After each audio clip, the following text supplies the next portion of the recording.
हिंदी की सेवा में एक बार पुनः स्वागत है आपके अपने चैनल रघुवंशी क्लासेस पर। आज हम एक बहुत ही महत्वपूर्ण वीडियो के साथ उपस्थित हुए हैं, क्योंकि आज का जो वीडियो है वो केवल 9th, 10th, 11th, 12th आदि क्लासों के लिए ही महत्वपूर्ण नहीं है, बल्कि जो छात्र प्रतियोगी परीक्षाओं की तैयारी कर रहे हैं, जैसे UP TET, TGT, PGT, Hindi या संस्कृत से, उनके लिए भी आज का वीडियो बहुत ही महत्वपूर्ण होने जा रहा है। क्योंकि 9th, 10th, 11th, 12th Hindi के संस्कृत खंड और संस्कृत में तो शब्द रूपों को पूछा ही जाता है। इसके अतिरिक्त प्रतियोगी परीक्षाओं में भी संस्कृत के शब्द रूपों से क्वेश्चन अवश्य ही बनते हैं। तो आज का जो वीडियो है वो सभी के लिए बहुत ही महत्वपूर्ण होने जा रहा है, क्योंकि आज हम आपके लिए लेकर आए हैं संस्कृत के शब्द रूप। तो जो छात्र 9th, 10th या 11th, 12th की तैयारी कर रहे हैं या किसी भी प्रतियोगी परीक्षा की तैयारी कर रहे हैं, तो उन्होंने यदि अभी तक चैनल को सब्सक्राइब ना किया हो तो चैनल को सब्सक्राइब अवश्य करें, वीडियो को अधिक से अधिक शेयर करें तथा लाइक करें। इसी के साथ अपने दोस्तों में भी शेयर करें। तो स्टार्ट करते हैं आज का वीडियो। आज हम मधु शब्द उकारांत नपुंसकलिंग शब्द रूप का अध्ययन करेंगे। मधु,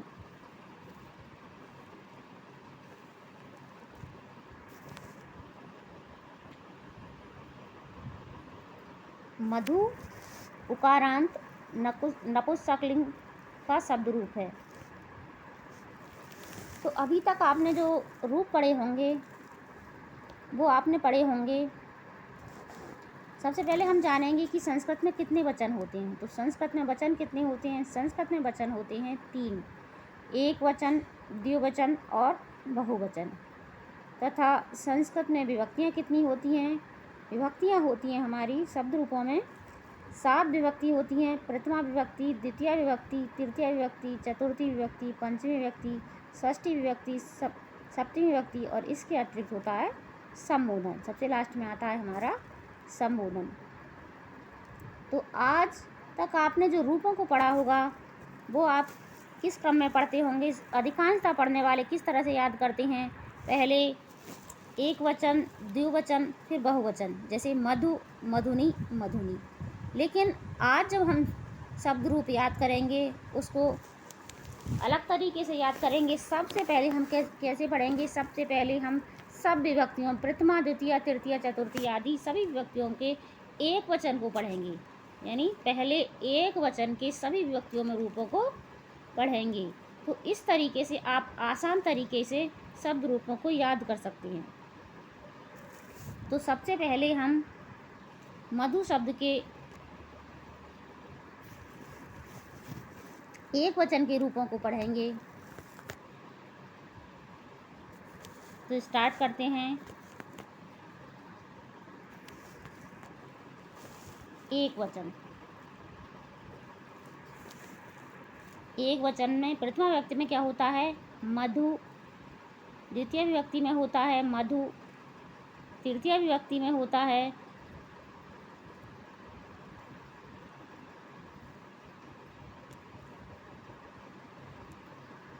मधुना।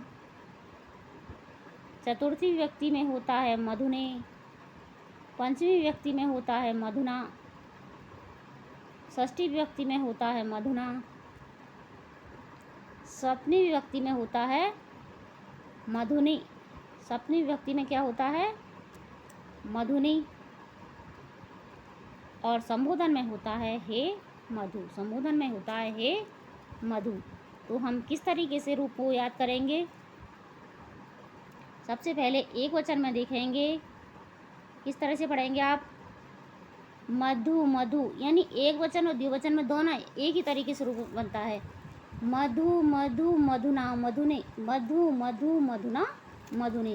यानी आप प्रथमा, द्वितीय, तृतीय और चतुर्थी चारों को एक साथ में ले लीजिए। 8 रूप बनते हैं, क्योंकि प्रथमा, द्वितीय, तृतीय, चतुर्थी, पंचमी, षष्ठी सप्तमी और संबोधन करके 8 हमारे रूप हो जाते हैं। तो 4-4 करके आप आसानी से याद कर सकते हैं। मधु मधु मधुना मधुने, मधु मधु मधुना मधुने, मधु मधु मधुना मधुने, मधु मधु मधुना मधुने, मधु मधु मधुना मधुने, मधु मधु मधुना मधुने, मधु मधु मधुना मधुने। इसी तरीके से अब हम नीचे की 4 विभक्तियों को याद कर लेंगे। पंचमी, षष्ठी, सप्तमी और संबोधन। मधुना मधुना मधुनी हे मधु, मधुना मधुना मधुनी हे मधु, मधुना मधुना मधुनी हे मधु, मधुना मधुना मधुनी हे मधु, मधुना मधुना मधुनी हे मधु। इसी तरीके से हम पूरी पंक्ति को याद कर लेंगे। मधु मधु मधुना मधुने, मधुना मधुना मधुनी हे मधु, मधु मधु मधुना मधुने, मधुना मधुना मधुनी हे मधु। प्रथमा और द्वितीय में एक ही रूप रहता है, मधु मधु। तृतीया में मधुना, चतुर्थी में मधुने, पंचमी और षष्ठी में भी मधुना मधुना, और सप्तमी में मधुनी और संबोधन में हे मधु। प्रथमा का ही रहता है, केवल इसमें क्या लगा दिया जाता है, हे शब्द जोड़ दिया जाता है। इसी तरीके से अब हम क्या करेंगे, अब हम द्विवचन के रूपों को पढ़ेंगे। अब हम द्विवचन के रूपों को पढ़ेंगे, इसी तरीके से याद करेंगे। द्विवचन का रूप देखते हैं। तो द्विवचन में प्रथमा और द्वितीया में एक ही रूप रहता है, मधुनी मधुनी, मधुनी मधुनी, मधुनी मधुनी। उसके बाद तृतीया, चतुर्थी और पंचमी आता है। तो तृतीया, चतुर्थी और पंचमी में भी एक ही रूप बनता है। तृतीया, चतुर्थी और पंचमी में भी एक रूप बनेगा, मधुभ्याम मधुभ्याम मधुभ्याम, मधुभ्याम मधुभ्याम मधुभ्याम, मधुभ्याम मधुभ्याम मधुभ्याम, मधुभ्याम मधुभ्याम मधुभ्याम। इसको इसी तरीके से याद कर लेंगे। पहले प्रथमा द्वितीया, फिर तृतीया, चतुर्थी और पंचमी, उसके बाद षष्ठी और सप्तमी, उसके बाद षष्ठी और सप्तमी। षष्ठी और सप्तमी का एक ही रूप बनेगा, मधुनो मधुनो, मधुनो मधुनो, मधुनो मधुनो। उसके बाद हे मधुनी। संबोधन बनेगा हे मधुनी। संबोधन में क्या बनेगा, हे मधुनी। इसी तरह से जो हमारा द्विवचन है उसका रूप और भी ज़्यादा सरल पड़ता है, क्योंकि आपको केवल 3 रूप याद करने होते हैं। 3 रूप याद करने होते हैं। प्रथमा और द्वितीया में क्या बनता है, मधुनी मधुनी। प्रथमा द्वितीया में क्या बनेगा, मधुनी मधुनी। उसके बाद तृतीया, चतुर्थी और पंचमी में क्या बनेगा, मधुभ्याम मधुभ्याम मधुभ्याम। उसके बाद षष्ठी और सप्तमी में मधुनो मधुनो। और संबोधन में वही रूप रहता है, यानी जो प्रथमा व्यक्ति का होता है, केवल आपको क्या जोड़ना है, हे जोड़ना है। केवल आपको 3 शब्द याद करने हैं, एक मधुनी, दूसरा मधुभ्याम और तीसरा मधुनी। तो जो द्विवचन होता है वह और भी ज़्यादा सरल होता है। इसके बाद देखेंगे, इसके बाद आते हैं हम बहुवचन पर। इसके बाद किस पर आते हैं, बहुवचन पर। तो बहुवचन का रूप आप कैसे याद करेंगे, बहुवचन का रूप आप कैसे याद करेंगे, मधुनी मधुनी, मधुनी मधुनी, मधुनी मधुनी।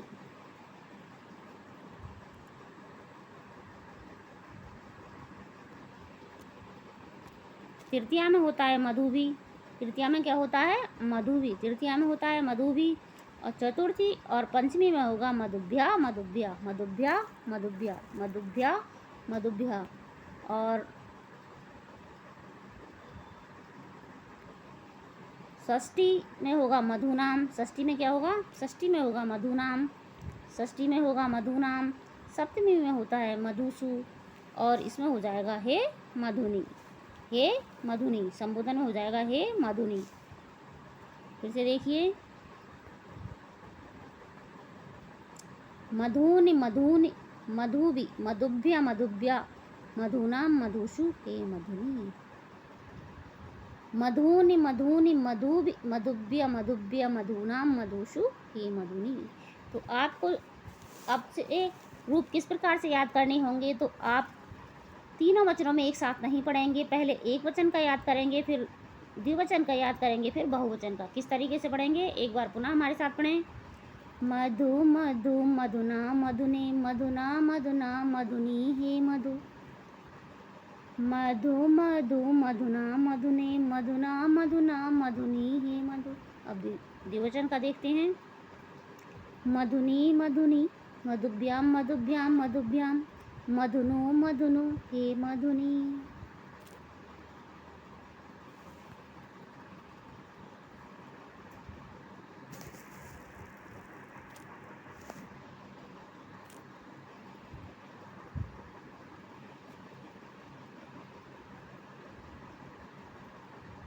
अब बहुवचन का देखते हैं। मधुनी मधुनी मधुभि मधुभ्या मधुभ्या मधुनी मधुनी मधुभि मधुभ्या मधुनाम मधुषु हे मधुनी।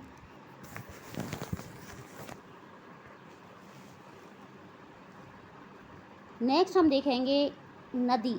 नदी जो कि ईकारांत स्त्रीलिंग का शब्द रूप है। ईकारांत स्त्रीलिंग का शब्द रूप है। अब हम ईकारांत स्त्रीलिंग शब्द रूप को याद करेंगे तो उसको किस तरीके से याद करेंगे, उसको भी मधु की तरह ही याद करेंगे। यानी एक वचन द्विवचन बहुवचन करके नहीं पढ़ना है। आपको किस तरीके से याद करना है, पहले एक वचन के सभी रूपों को याद करेंगे, फिर द्विवचन के सभी रूपों को याद करेंगे, फिर बहुवचन के सभी रूपों को याद करेंगे। और नदी जो शब्द है वो बहुत ही महत्वपूर्ण है, क्योंकि ये सभी परीक्षाओं में नदी शब्द का रूप अवश्य पूछा जाता है। किसी भी वचन या किसी भी व्यक्ति में आपसे पूछा जा सकता है, तो बड़े ध्यान से इसको याद करेंगे। देखते हैं एक वचन में। नदी नदीम नदी नदीम नद्या नद्यै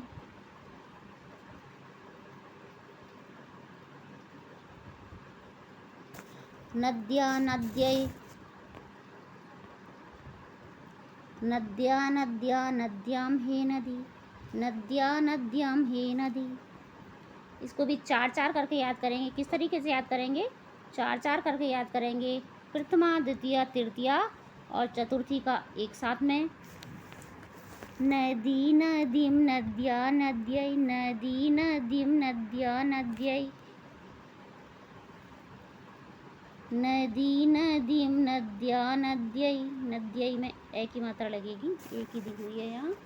नदी नदीम नद्या नद्यै नदी नदीम नद्या नद्यै नदी नदीम नद्या नद्यै नदी नदीम नद्या नद्यै नदी नदीम नद्या नद्यै। इसी तरीके से पंचमी षष्ठमी सप्तमी और संबोधन का याद करेंगे। नद्या नद्या नद्यां हे नदी नद्या नद्या नद्यां हे नदी नद्या नद्या नद्यां हे नदी नद्या नद्या नद्यां हे नदी नद्या नद्या नद्यां हे नदी नद्या नद्या नद्यां हे नदी नद्या नद्या नद्यां हे नदी। अब पूरी पंक्ति को एक साथ में पढ़ेंगे। नदी नदीम नद्या नद्य नदी नदीम नद्या नद्य नद्या नद्या नद्यां हे नदी नद्या नद्या नद्यां हे नदी। इसी तरीके से आप अगर 20 बार इन रूपों को पढ़ लेंगे तो आप जिंदगी में कभी भी इसको नहीं भूल सकते। केवल 20 बार इसको इसी तरीके से पढ़ लीजिए, आप जिंदगी में कभी नहीं भूलेंगे इनको। आपको किसी भी परीक्षा में फिर दोबारा याद करने की आपको अवस्था नहीं होगी, क्योंकि आप इन्हें भूल ही नहीं सकते आप अगर या आपने इस तरीके से इनको पढ़ लिया तो। देखते हैं द्विवचन में।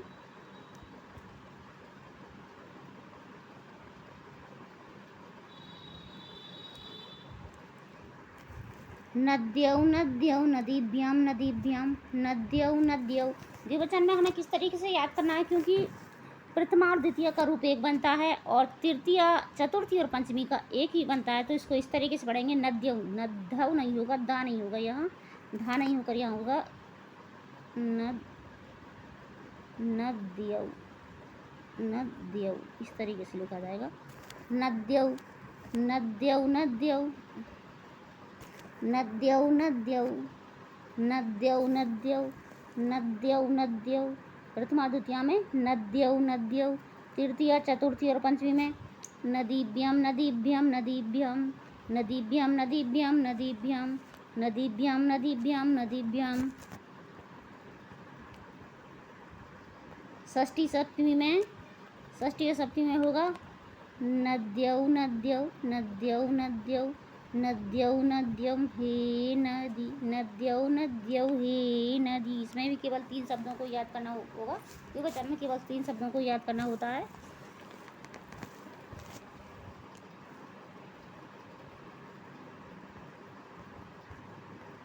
ना देखिए, नद्यौ नद्यौ नदीभ्यां नदीभ्यां नदीभ्यां नद्यौ नद्यौ हे नदी।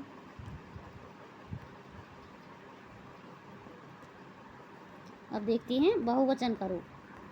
बहुवचन का रूप, नदी का बहुवचन का रूप किस प्रकार से बनाएंगे।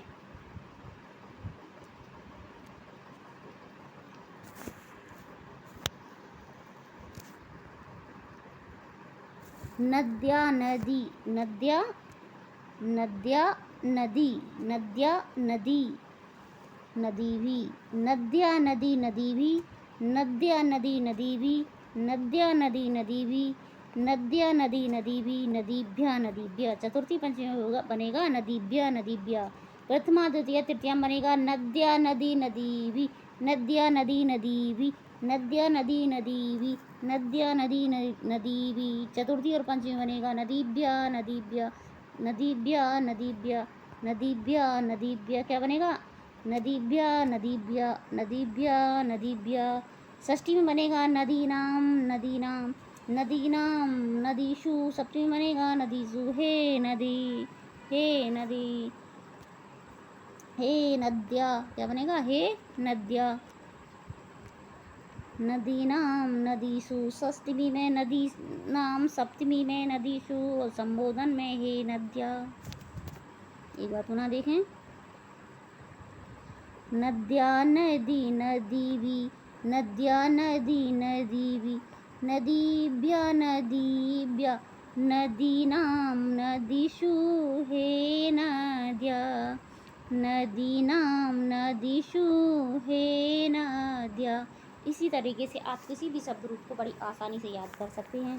तो यदि आपके लिए हमारा वीडियो हेल्पफुल हो तो चैनल को सब्सक्राइब अवश्य करें, वीडियो को शेयर तथा लाइक करें ताकि आपके साथ साथ आपके मित्रों को भी इसका लाभ मिल सके। इसी प्रकार के अच्छे अच्छे वीडियो लेकर हम उपस्थित होते रहेंगे। इसी के साथ आपका दिन शुभ हो, रात्रि मंगलमय हो। जय हिंद, जय हिंदी।